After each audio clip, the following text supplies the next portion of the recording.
Hello and welcome back to DCN Weekly, and this is our first episode for 2026. We took a little bit of an extended break over the summer with the podcast, but we are back now. And I'm joined today by DCN journalist Caroline Tung. Caroline, are you feeling nice and refreshed after the summer break? Yeah, definitely. I'm feeling great, Lindsay, and great to be back. Well, let's kick off with our most read news of the week. I think a good place for us to start is the liner shipping, which really dominated our headlines this week. Everything from MSC's Eagle service to some soft results out of ONE, or ONE. And we also had some news from Maersk today. So, Caroline, what's been making the headlines? The big news is MSC launching its Eagle service, the most serious challenge in years. The Australia-New Zealand to US East Coast trade. The first sailing left Port Botany on the Etowah, a full end-to-end service covering Sydney, Melbourne, Brisbane, New Zealand, and then through Panama to Philadelphia and Savannah. The ships are relatively small but packed with reefer plugs, showing MSC is targeting high-value export and import cargo. And MSC says it's already had strong support from importers and exporters. And we had results out of ONE this week too. Yes, ONE reported an $88 million loss for the quarter. Revenue was down, volumes basically flat. They blamed high market capacity, slow cargo movement and low spot rates. Asia to North America was particularly weak due to front-loaded cargo earlier this year, and new ships are still entering the market. They're expecting some recovery next quarter, but only a modest uptick, so not the strongest start to the year. But they're not alone. Today we also heard news out of Maersk about cost-cutting and job reductions as well, Caroline. Yes, Lindsay, Maersk is feeling the same pressure. Its ocean division lost due to weak freight rates despite volume growth. Terminals, warehousing and e-fulfillment performed well, keeping the group in a decent shape. But the company is now cutting costs, including about 1,000 corporate jobs as part of a $180 million annual savings drive, Lindsay. Wow. We'll have to see what the knock-on effect might be for the local market. So MSC's Eagle launch, the rest of the market feeling the squeeze. That pretty much sums up how things have gone in liner shipping this week. We also reported this week on a big milestone for the integrated cargo system. So that is 20 years now since it went live. Caroline, what stood out from the reporting? You were all over this one. Yes, Lindsay. Original rollout in October 2005 was dramatic. It delayed Christmas stock and forced the freight and customs sector to work around the clock. And 2 decades later, ICS is still the core platform.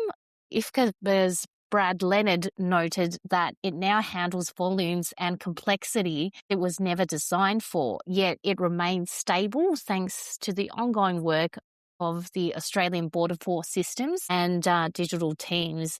Paul Zallo from FTA said the system has always had design flaws and its key strength is allowing third-party software like CargoWise to connect, letting the industry innovate without replacing the core system.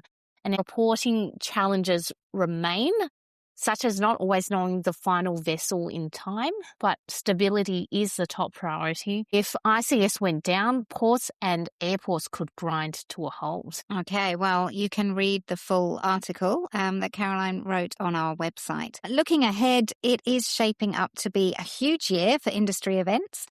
Kicking things off this month is the annual Seafarers Welfare Conference in Adelaide, and David Sexton will be attending that on behalf of DCN. Caroline, it's a pretty packed program for that conference, isn't it? Yeah, that's right. The theme is wellbeing at sea, shared responsibility, stronger support.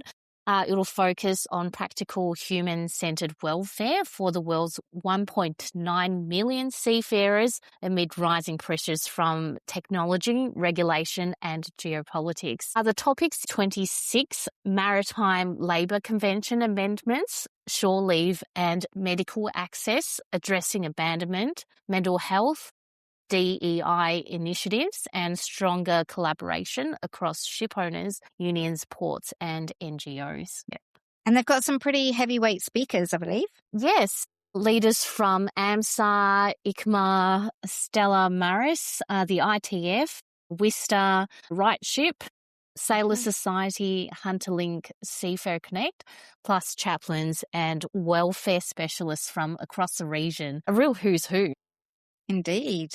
And Caroline, you also caught up with Sudite actually recently to discuss seafarer abandonment. The full article, as always, is on the website, but you had a bit of an interview with her. Can you just give us a quick framing of what you were talking about? Yeah, so Sue was just really highlighting how the maritime authorities and government have been working together to manage seafarer abandonment in Australia. We've got quite the process, and it is a pretty well-rounded process from what we understand. And, it really does highlight how critical it is for the industry to coordinate, protect seafarers and ensure welfare services are practical and responsive. And also, in addition to that, Australia actually has a pretty good track record when it comes to managing seafarer abandonment. The last one we had was actually